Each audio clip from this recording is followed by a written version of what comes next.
Here we are in Curling Lake, Quebec, Canada.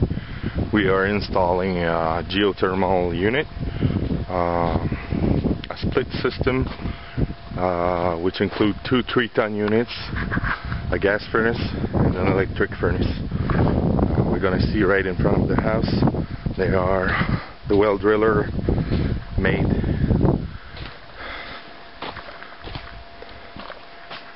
Two 400 feet loops which have approximately 12 feet between each other. Alors nous sommes à Curling Lake dans une de nos réalisations de l'été 2008. On a installé deux systèmes géothermiques split combinés avec une fournaise au propane que vous voyez ici. Zonage 3 zones, interface pour le module Infinity Carrier, humidificateur échangeur d'air. On a le centre de débit ici. Alors comme on voit, on a les vases de balancement pour le premier système. Le détecteur de débit va être installé ici. Valve pour isoler la purge du retour. On a des unions qui rentrent pour chaque système, débitmètre, valve diélectrique pour les pompes. Ça c'est le retour commun avec le gauge de pression pour vérifier avant d'ouvrir le couvert pour pas qu'il y ait d'accident. On a le même système ici avec les deux pompes qui sont montées pour le système numéro 2 avec son débitmètre, sa valve de balancement. Tous les tuyaux s'en vont vers là, c'est là que les unités sont installées. On va aller voir ça. Alors, on a laissé les panneaux de contrôle ouverts. On peut voir. Compresseur scroll de vitesse, la volute. Les deux unités, c'est les Climate Master Carrier. On a les boucles.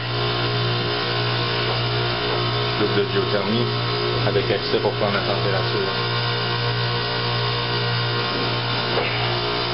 Tuyauterie de réfrigération.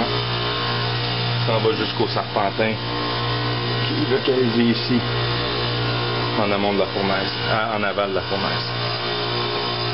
Puis là, pour l'autre système, on voit que les deux désurchauffeurs sont reliés ensemble. On va installer un check valve pour éviter un retour d'eau chaude dans les unités si les deux unités ne fonctionnent pas en même temps.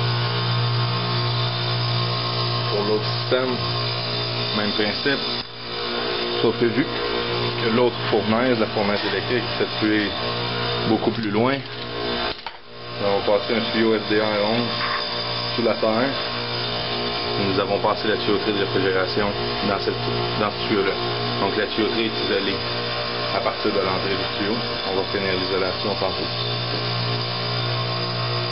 Donc on voit nos tuyaux qui passent ici. On voit que l'électricien n'a pas fait une vraiment belle job comparé à nous autres. Ça continue ici. Ici on a les retours de loop. Puis plug pour prendre chaque loop pour balancer les deux loops, mais les loops ont exactement la même distance aux zones qu'elles sont balancées. Et notre température ici d'entrée d'eau des machines va être soustraite à la température à la sortie pour trouver notre delta T. Donc nous avons installé un chauffe-eau instantané d'une capacité de 199 000 BTU, la marque Bradford White. Nous avons installé les valves isolator pour pouvoir faire le nettoyage facilement, pouvoir nous permettre de démonter rapidement s'il y a un problème. On peut voir que la partie de gauche, qui est l'eau chaude, a été faite par le plombier. Le reste a été fait par notre compagnie. Ça, c'est les lignes des surchauffeurs qui s'en viennent de la thermopompe. De l'autre côté, donc les deux thermopompes sont combinées dans les deux lignes 1 pouce qui s'en viennent par ici. Nous avons les cheminées d'évacuation en PVC 636 pour la fournaise au propane et l'évacuateur concentrique pour évacuer les gaz de combustion au mur. Alors ici, fournaise électrique 15 kW. Charpentin de refroidissement raccordé à une unité de réfrigération, unité de géothermie en bas. Changeur d'air humidificateur. Panneau de zonage 2 zones avec interface Infinity. Humidificateur et changeur d'air. La tuyauterie de réfrigération sort ici. C'est notre tuyau SDR11 qui passe sous la slab de béton pour une longueur d'environ 25 pieds.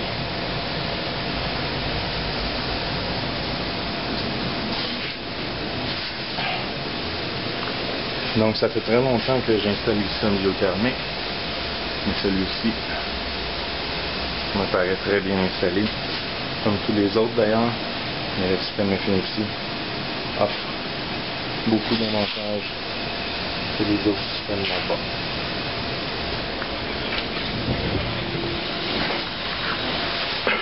Donc les thermostats